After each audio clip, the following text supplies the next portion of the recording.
जय माता दी। नमस्कार दोस्तों, आप सभी का आपके अपने यूट्यूब चैनल आसान राह में हार्दिक स्वागत है। दोस्तों, रोज सूर्यदेव को जल चढ़ाने के बाद करें 3 काम। ऐसा भाग्य चमकेगा कि आप भी हैरान रह जाओगे। और सूर्यदेव को जल चढ़ाते समय ध्यान में रखें ये बातें, ना करें ये गलतियाँ, नहीं तो इसका होगा अशुभ प्रभाव। तो सूर्यदेव को जल चढ़ाते समय कौन से 3 काम करने हैं ये भी मैं आपको बताऊंगी, और सूर्यदेव को जल चढ़ाते समय कौन सी गलतियां नहीं करनी हैं तो ये भी मैं आपको आज इस वीडियो में बताऊंगी। क्योंकि सूर्यदेव को जल तो हम सभी चढ़ाते हैं, और जल चढ़ाते समय कौन सी गलतियां नहीं करनी है ये सभी को पता नहीं होता है कि किस तरह से जल चढ़ाना चाहिए। इसलिए मैं आपके लिए आज ये वीडियो लेकर आई हूँ। क्योंकि सूर्य ग्रह को सभी ग्रहों का राजा कहा जाता है, और अगर सूर्य ग्रह हमारे अनुकूल है तो किसी को भी रंग से राजा बना सकते हैं सूर्यदेव। दोस्तों, हमारे हिंदू धर्म में सूर्य देव का बहुत ही अधिक महत्व है। आपने देखा होगा कि कई लोग सुबह उठकर सूर्य भगवान को नमस्कार करते हैं। सूर्य देव को जल चढ़ाने की परंपरा भी कई सदियों पुरानी है। इसका जिक्र हमारे हिंदू पुराणों में भी मिलता है। सूर्य भगवान को जल चढ़ाने से हमें कई सारे लाभ मिलते हैं। सूर्यदेव को प्रसन्न करने से जीवन में सुख, समृद्धि और अच्छी किस्मत, धन और प्रतिष्ठा की प्राप्ति होती है। आप में से कई लोग सूर्य को जल चढ़ाते होंगे। जो नहीं चढ़ाता है उनसे हमारी विनती है कि आज से ही ये काम करना शुरू कर दें। अक्सर सूर्यदेव को जल चढ़ाने के बाद हम अपने दूसरे कामों में लग जाते हैं और दिन भर सूर्यदेव के बारे में नहीं सोचते हैं। लेकिन क्या आप जानते हैं कि सूर्य को जल अर्पित करने के बाद यदि आप कुछ विशेष कार्य करते हैं तो सूरज देवता बहुत जल्दी प्रसन्न होते हैं। तो इन विशेष कार्यों के बारे में बहुत कम लोग जानते हैं, इसलिए आज हम इनके बारे में बता के आपको विशेष लाभ उठाने का अवसर प्रदान करने जा रहे हैं। तो दोस्तों, वीडियो शुरू करने से पहले आपसे अनुरोध है, अगर अभी तक आपने वीडियो को लाइक नहीं किया है तो लाइक कर दीजिए और मेरे चैनल को सब्सक्राइब कीजिए। साथ ही कमेंट बॉक्स में जय सूर्यदेव जी अवश्य लिखिए। भगवान सूर्यदेव आपकी सभी मनोकामनाएं पूर्ण करेंगे। दोस्तों, सबसे पहले जानते हैं कि सूर्यदेव को जल चढ़ाने में हमें कौन सी सावधानियां बरतनी हैं और क्या गलतियां हमें नहीं करनी है। अक्सर लोग गलतियां कर जाते हैं और उन्हें ये पता नहीं होता है। तो आइए जानते हैं। सूर्यदेव को प्रसन्न करने का सबसे सरल उपाय है रोज सुबह तांबे के लोटे में उन्हें अर्घ्य दें। भविष्य पुराण के अनुसार सूर्य को अर्घ्य देते समय कुछ खास बातों का ध्यान रखना चाहिए। इन बातों का ध्यान रखने पर सूर्यदेव की कृपा हमें जल्दी मिल सकती है।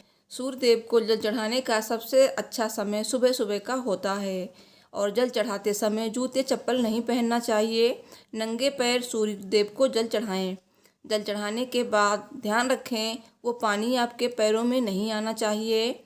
इन बातों का ध्यान नहीं रखते हैं तो अशुभ प्रभाव भी हो सकते हैं। अब जानते हैं कि कैसे चढ़ाएं सूर्यदेव को जल। सूर्य को जल चढ़ाने के लिए रोज सुबह सूर्योदय से पहले ही बिस्तर छोड़ देना चाहिए। जल्दी उठें और उठने के बाद स्नान करें। स्नान के बाद तांबे के लोटे में सूर्य को अर्घ्य अर्पित करें। जल चढ़ाते समय दोनों हाथों से लोटे को पकड़कर रखना चाहिए। लोटे में जल के साथ ही लाल फूल, कुमकुम और चावल भी जरूर डालना चाहिए। सूर्यदेव को अर्घ्य देते समय जल की गिरती धार से सूर्य की किरणों को जरूर देखना चाहिए। पूर्व दिशा की ओर ही मुख करके सूर्यदेव को जल चढ़ाना चाहिए, और जल चढ़ाते समय सूर्य मंत्र ओम सूर्याय नमः का जाप करते रहना चाहिए। सूर्यदेव को जल चढ़ाने के बाद जरूर करने चाहिए आपको ये 3 काम। सूर्य को जल चढ़ाने के बाद उसी पात्र में फिर से जल भर लें, और ये जल अब तुलसी के पौधे को चढ़ा दें।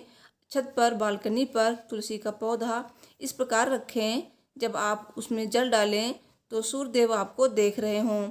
इस उपाय को करने से तुलसी माता और सूर्यदेव का आशीर्वाद एकजुट हो जाता है और आपको जीवन में सुख एवं समृद्धि की प्राप्ति होती है।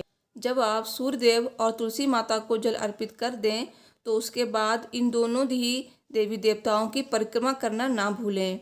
भविष्य पुराण में लिखा है कि सूर्यदेव की परिक्रमा करने से हमारी सारी परेशानियां बहुत ही जल्दी दूर हो जाती हैं। तो सूर्यदेव की आपको परिक्रमा करनी है। परिक्रमा आप अपने स्थान पर ही घूमते हुए कर सकते हैं। ये परिक्रमा आपको 7 बार करनी है। इसके बाद तुलसी माता के चारों ओर घूमकर भी 7 परिक्रमा पूरी करें। ऐसा करने से सूर्यदेव और तुलसी माता की कृपा आपके ऊपर लंबे समय तक बनी रहती है। यदि आप किसी दिन कोई काम की वजह से इन्हें जल चढ़ाना भूल भी गए हैं तो ये आपसे नाराज़ नहीं होते हैं और आपका ख्याल अच्छे से रखते हैं।